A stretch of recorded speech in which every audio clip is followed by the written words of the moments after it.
Hi everyone, welcome to my channel. అన్న పేరు సాయి. అన్న మన వీడియోస్ చూసి పరిగి నుంచి వచ్చారు, సిస్టర్ తోటి వచ్చారు, ఐటమ్ కోసం వచ్చారు. అసలు వాళ్ళని కనుక్కుందాం, వాళ్ళు దేనికోసం వచ్చారు ఏంటి అని. మేడం ఒకసారి చెప్పండి మేడం. యాక్చువల్‌గా నేను యూట్యూబ్‌లో చూసే వచ్చానండి. అండ్ యూట్యూబ్ చూసి సెర్చ్ చేస్తే సార్‌వి చాలా వీడియోస్ నమ్మదగినవి ఉన్నాయి. సో, అందుకనే అది చూసొచ్చాను. ఇక్కడికొచ్చిన తర్వాత వీళ్ళ పైన నమ్మకం ఇంకింత పెరిగింది. అసలు సార్ ఎక్స్‌ప్లనేషన్ అస్సలు వేరే లెవెల్ అండి. నాకు జీరో నాలెడ్జ్ ఉండే. అంటే మెమరీన్స్ నాకు ఒక్కొక్కరు ఒక్కొక్క బ్రాండ్ చెప్పారు.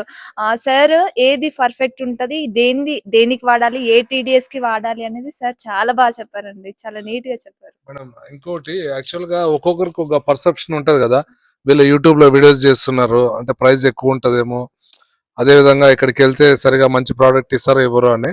సో అలా ఫీలింగ్ ఉన్న వాళ్ళకి, అంటే మీరు పర్సనల్ గా వచ్చారు కదా, మీరు వాళ్ళకి అంటే మీరు ఏ విధంగా ఎక్స్పీరియన్స్ చెప్పండి మేడం.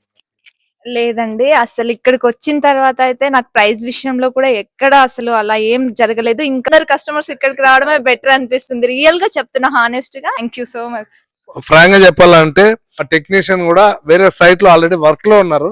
మనకైతే టెక్నీషియన్ ఈ రోజు అవైలబుల్ గా లేరు. కాకపోతే వాళ్ళు ఇంత దూరం మన మీద నమ్మకంతో వచ్చారు, వాళ్ళకి టెక్నీషియన్ పంపించాలని చెప్పి మా టెక్నీషియన్ కూడా వీళ్ళతో పాటు పంపించి సర్వీస్ చేపిస్తున్నాము. అన్న మీరు చెప్పండి అన్న, అంటే మీకు వచ్చిన తర్వాత మీకు ఎలా అనిపించింది భయ? ఇక్కడ ప్రైజెస్ ఏమన్నా ఎక్కువ ఉన్నాయన్న మార్కెట్ కన్నా అట్లా? లేదండి. అసలు ప్రైజెస్ విషయంలో గాని, ఎలాంటి విషయంలో గాని ఎలాంటి ఇబ్బంది లేదు. మీరు ప్రైస్ గూడంగా మనం అనుకున్న దానికంటే మీకు బిలోనే ఉంటది. నేనేదో ఎక్స్‌పెక్ట్ చేసుకొని వచ్చాను. అయ్యో! ఎంతుంటదో, ఏం కథనో, మనము ఎంత ఖర్చు పెట్టాల్సొస్తదో అని చెప్పేసి అనుకున్నా. ఇక్కడ వచ్చిన తర్వాత అర్థమైంది. నాకు ఇక్కడ రావడం చాలా మంచిగా అనిపించింది. చాలా ఇక్కడికి రావడం అనేది నాకు చాలా అంటే చాలా బాగా అనిపించింది.